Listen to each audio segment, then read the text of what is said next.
കേരളത്തിൽ സാത്താൻ സേവ നടക്കുന്നുണ്ടോ എന്ന് പലരും ചോദിക്കുകയുണ്ടായി. വാസ്തവത്തിൽ അതിനെക്കുറിച്ച് ഒരു പുസ്തകം NV ജോൺ എന്നയാൾ എഴുതിയിട്ടുണ്ട്. Satanic occult culture in Kerala എന്ന് പറഞ്ഞു. കേരളത്തിൽ കാര്യമായി സാത്താൻ സേവ ഇല്ല എന്നാണ് അദ്ദേഹത്തിൻ്റെ കണ്ടെത്തൽ. പക്ഷേ അവിടെ ഇവിടെയൊക്കെയായിട്ട് സാത്താൻ സേവയുടെ ചില രൂപഭേദങ്ങൾ കാണാറുണ്ട്. അത് കാണിക്കുന്നത് വ്യവസ്ഥാപിതമായ നീതി നിർവഹണത്തോടും വ്യവസ്ഥാപിതമായ മതങ്ങളോടുമുള്ള എതിർപ്പിൻ്റെ ഒരു പ്രകടനമായിട്ടാണ് സാത്താൻ സേവ വളരുന്നത്.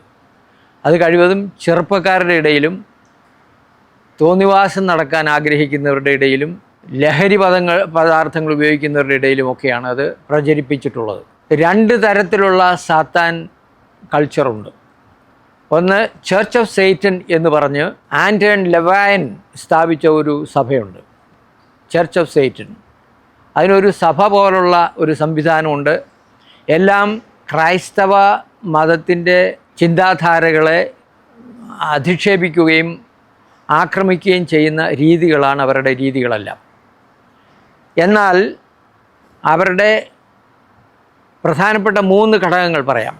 വ്യക്തി സ്വാതന്ത്ര്യം, മനുഷ്യൻ്റെ അധമ വികാരങ്ങൾ നടപ്പാക്കാനുള്ളൊരു സ്ഥലം, ഇതൊക്കെയാണ് ചർച്ച് ഓഫ് സേറ്റൻ കൊണ്ട് ഉദ്ദേശിക്കുന്നത്.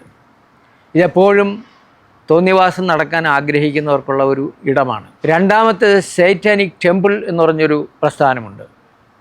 അവിടെ ഒരു ടെമ്പിളുണ്ട്. അവിടെ ക്രിസ്തു മതത്തിൻ്റെ ആചാരങ്ങളോട് സമാനമായിട്ടുള്ള ആചാരങ്ങളും നടക്കും. പക്ഷേ എല്ലാം അതിന് ഘടകവിരുദ്ധമായും അതിനെ അധിക്ഷേപിക്കുകയും ചെയ്യുന്ന രീതിയിലുള്ള ആചാരങ്ങളാണ് അവിടെ നടക്കുക.